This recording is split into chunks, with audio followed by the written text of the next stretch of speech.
Hello दोस्तों। 2 minute के लिए सोचिए कि सुबह आप एक मल्टीविटामिन टैबलेट लेते हो, जिम से आके प्रोटीन शेक बनाते हो, शाम को फेस क्रीम लगाते हो और रात को पेट को सप्लीमेंट देते हो।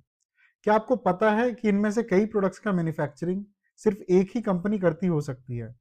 आज के इस वीडियो में हम बात करेंगे एक ऐसी कंपनी के बारे में जिसका नाम शायद आपने सुना भी नहीं होगा, लेकिन आपकी रोज की जिंदगी में इसका रोल बहुत बड़ा है। इस कंपनी का नाम है इन्फ्लक्स हेल्थ टेक लिमिटेड। ये कंपनी मल्टीविटामिन से लेके प्रोटीन पाउडर्स, स्किन क्रीम्स, पेट सप्लीमेंट्स जैसे प्रोडक्ट्स बनाती है, लेकिन अपने नाम से नहीं, दूसरी ब्रांड्स के लिए। तो दोस्तों, इन्फ्लक्स हेल्थ टेक एक B to B CDMO business है। सीडीएमओ बोले तो contract development and manufacturing organisation. अगर इसको आसान भाषा में समझें तो बेसिकली जो ब्रांड है वो डिजाइन करता है प्रोडक्ट को, जैसे vitamin C 1000 mg tablet with zinc. Influx उस ब्रांड के लिए R&D करता है, फॉर्मूला बनाता है, मैन्युफैक्चरिंग करता है, देन पैकेजिंग करता है और सारे कंप्लायंस हैंडल करता है। आपको मार्केट में सिर्फ ब्रांड का नाम दिखता है, पीछे फैक्ट्री का नाम नहीं, और यही इन्फ्लक्स का गेम है। ये हिडन हीरो टाइप बिजनेस है, सामने से नहीं दिखता लेकिन हर घर के अंदर इनडायरेक्टली प्रेजेंट है। तो इसका बिजनेस मॉडल मैं आपको एक बहुत ही अच्छी स्टोरी के तौर पे समझाता हूँ, जो कि बहुत आसान रहेगा समझने में। मान लीजिए कि आपका कोई दोस्त है जो एक नया ब्रांड स्टार्ट कर रहा है जिसका नाम है फिट लाइफ न्यूट्रिशन। अब उसको चाहिए क्या? उसको चाहिए multivitamin tablets, collagen gummies, skin glow capsules, protein bars etcetera. लेकिन उसके पास ना तो फैक्ट्री है, ना लैब है, ना रेगुलेटरी नॉलेज है। तो यहाँ पे इन्फ्लक्स पिक्चर में आता है। इन्फ्लक्स बोलता है कि आप मार्केटिंग संभालो, आप ब्रांड को संभालो, इन्फ्लुएंसर्स ले आओ, मैन्युफैक्चरिंग हम संभाल लेंगे। तो इन्फ्लक्स इनके लिए करेगा क्या? इनके लिए R&D करेगा कि भाई कौन सा इंग्रेडिएंट चाहिए, कितना डोसेज लगेगा, क्या कॉम्बिनेशन है। फिर सेम फैक्ट्री में इस फिट लाइफ न्यूट्रिशन के लिए टैबलेट्स, गमीज, क्रीम्स सब बनाएगा। फिट लाइफ मार्केट में इनको सेल करेगा, इन्फ्लक्स को मिलेगी मैन्युफैक्चरिंग फीस, मार्जिन और लॉन्ग टर्म कॉन्ट्रैक्ट। तो अब आप इसको थोड़ा सा स्केल पे इमेजिन कीजिए। इन्फ्लक्स के पास 600 से ज्यादा क्लाइंट हैं, जिसमें कि दवा इंडिया जो कि एक पैन इंडिया जेनरिक फार्मेसी है, या फिर कार्बामाइड फोर्टे जो कि एक बहुत ही नोन ब्रांड है, ये सब इसके क्लाइंट्स हैं। तो बहुत ज्यादा चांसेस हैं कि अगर आपने दवा इंडिया से कोई हेल्थ सप्लीमेंट लिया हो तो वो इन्फ्लक्स की फैक्ट्री से ही बना हुआ हो। तो होता क्या है कि ये एक बार सेट हो गया रिलेशनशिप है, तो जो ब्रांड्स हैं वो जल्दी से मैन्युफैक्चरर चेंज नहीं करते हैं, क्योंकि अप्रूवल्स, फॉर्मूलाज, क्वालिटी सब कुछ लिंक्ड होता है। और यही इन्फ्लक्स का स्टिकी बिजनेस मॉडल है। तो दोस्तों अब बात करते हैं इनके कम्पिटिटिव एडवांटेज की। अब इतने सारे मैन्युफैक्चरर्स हैं इंडिया में, इन्फ्लक्स ही क्यों जीत सकता है? तो इसमें इनका पहला जो एडवांटेज है वो है one stop solution. Tablets, capsules, soft gels, gummies, effervescence, creams, ointments, personal care, ये सब कुछ एक ही छत के नीचे बनाते हैं। ब्रांड के लिए इजी हो जाता है एक ही वेंडर से सारे फॉर्मेट बनवा लेना। दूसरा है certifications and quality.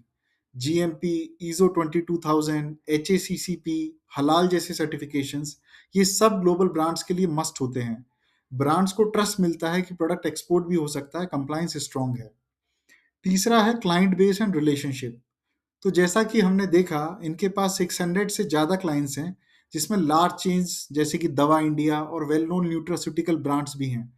Top client से रेवेन्यू कंसंट्रेशन तो है, लेकिन साथ ही वाइड बेस भी है जो रिस्क को थोड़ा सा बैलेंस करता है। चौथा आ गया हाई रिटर्न रेशियोज। तो आरओई और आरओसी इंडस्ट्री से काफी ऊपर है, जो दिखाता है कि मैनेजमेंट कैपिटल को काफी एफिशिएंटली यूज कर रहा है। अगर इसको एक आसान भाषा में समझें, तो जैसे टाइटन सिर्फ एक वॉच ब्रांड नहीं बल्कि ज्वेलरी, आईवियर, स्मार्ट वियरेबल सब में एक्सपर्ट बन गया है, वैसे ही इन्फ्लक्स सिर्फ एक टैबलेट फैक्ट्री नहीं बल्कि हर तरह के health and wellness product formats में एक्सपर्ट बन रहा है। तो दोस्तों, अगर फ्यूचर ग्रोथ की बात करें तो मैनेजमेंट ने कुछ क्लियर डायरेक्शंस दिए हैं, जब से जिसमें सबसे पहला आता है कैपेसिटी एक्सपेंशन। तो थाने फैसिलिटी में new high speed capsule line, tablet line और ऑटोमेशन ऐड हो रहा है। इसका सिंपल मतलब क्या हुआ कि अब वो ज़्यादा वॉल्यूम, फास्टर स्पीड पे ज़्यादा एसकेयूज बना सकते हैं। Management is expecting 5 to 6x asset turns on the capex in both nutraceutical and veterinary, and has historically achieved at level of fixed asset turnover। दोस्तों, एसेट टर्नओवर होता क्या है? For every 1 rupee of asset, how many rupees of sales are generated in a year is nothing but your asset turnover। दूसरा आता है new categories. तो influx अब सिर्फ न्यूट्रास्यूटिकल्स नहीं बना रहा है, बल्कि pet care supplements, veterinary feed, cosmetics, and personal care। While nutraceuticals are 90% of the revenue due to 23-year history, Management wants to meaningfully scale cosmetics, veterinary and Ayurveda. Please note कि cosmetics का has higher gross margins than Nutra and is expected to lift their blended margins as it scales. अभी ये ready to drink wellness beverage में भी उतरे हैं. So a 10,000 bottles per hour nutraceutical beverage line and a RTD retort facility are being installed to enter nutrition focused ready to drink products and attract a new set of customers, which is very good for them. तीसरा है global expansion. Management का plan है Africa, US और Europe के markets में अपनी presence बढ़ाने का, जहां इंडियन कॉस्ट एडवांटेज और क्वालिटी सर्टिफिकेशंस उनको एज देती है. Company already export via merchant exporters. It also holds NAFDAC for Nigeria and NSF FSSC 22000 certifications, enabling both the US and the EU markets, and is also undergone an on-site Tanzania audit to ease the registration and accelerate growth across African markets.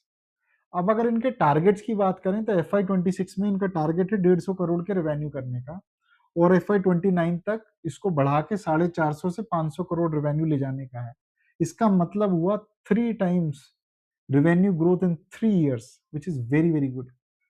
Total plan capex largely IPO funded था. इन्होंने IPO से पहले कभी कोई पैसा raise नहीं किया privately. दोस्तों इसके फाइनेंशियल्स देख लेते हैं. इन्फ्लक्स हेल्थ टेक लिमिटेड ये एक एसएमई कंपनी है. करंट मार्केट प्राइस है 229 रुपीज का. 530 करोड़ रुपीस का मार्केट कैप है इनका. स्टॉक पी है 30. आरओसी है 60.2, बहुत अच्छा है. आरओई है 45.4, ये भी बहुत अच्छा है. पेग रेशियो है 0.69 और डिविडेंड यील्ड इनका 0 है. तो चूंकि ये छोटी कंपनी अभी ये डिविडेंड नहीं देते हैं.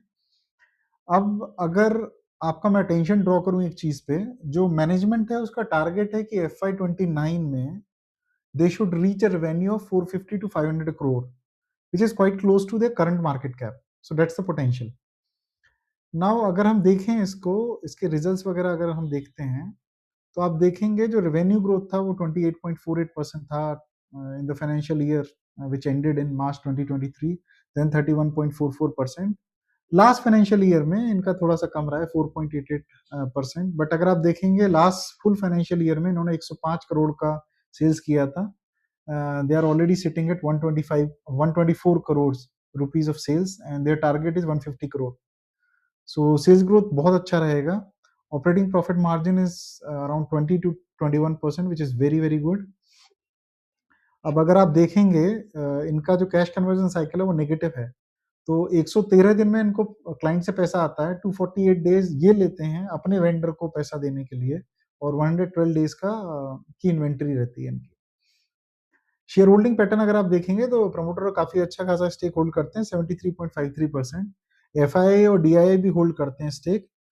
जो थोड़ा सा नेगेटिव आपको लगेगा वो ये है कि एफआईआई और डीआई ने इसमें हिस्सेदारी थोड़ी सी घटाई है अभी ऑफ लेट. पब्लिक की हिस्सेदारी थोड़ी सी बढ़ी हुई है, लेकिन नंबर ऑफ शेयर होल्डर्स अगर आप देखेंगे तो इट हैज रिड्यूस्ड. तो दोस्तों अगर इसके रिस्क की बात करें तो सबसे पहला रिस्क है रेगुलेटरी रिस्क. जैसे कि ये डील करते हैं एफएसएसएआई, ड्रग रेगुलेटर्स और एडवर्टाइजिंग रेगुलेशंस के साथ भी. एडवर्टाइजिंग रेगुलेशंस की अगर स्पेसिफिकली बात करें तो अगर यहाँ रूल्स टाइटन होते हैं तो कंप्लायंस कॉस्ट इनकी बढ़ सकती है. न्यूट्रास्यूटिकल क्लेम्स पे स्ट्रिक्टनेस आ सकती है, जैसा कि हमने अभी रिसेंटली कुछ ब्रांड्स पे एक्शन होते हुए देखा भी है, जैसे कि पतंजलि. दूसरा है क्लाइंट कंसंट्रेशन. टॉप 10 क्लाइंट से सब्सटेंशियल रेवेन्यू आता है. अगर एक दो बड़े क्लाइंट छोड़ देते हैं तो शॉर्ट टर्म इम्पैक्ट हो सकता है. तीसरा है जोग्राफिकल कंसंट्रेशन. मेजर मैन्युफैक्चरिंग इनकी थाने रीजन में कंसंट्रेटेड है. कोई भी अगर लोकल डिसरप्शन होता है तो इम्पैक्ट हो सकता है. तो दोस्तों ये था इन्फ्लक्स हेल्थ टेक का एक सिंपल ब्रेकडाउन. एक ऐसी फैक्ट्री जो कि आपके विटामिन से लेके पेट के सप्लीमेंट तक सब कुछ बना रही है, जिसका नाम कहीं नहीं दिखता, एक साइलेंट पार्टनर की तरह. अगर आपको इस तरीके के behind the brand businesses interesting लगते हैं तो कमेंट में जरूर लिखें हिडन हीरो स्टॉक, ताकि हम इस तरीके की और केस स्टडीज आपके लिए लेके आएं. I hope you would have learned something new, friends. Do like, share, and subscribe, and stay tuned for the next video. Thank you.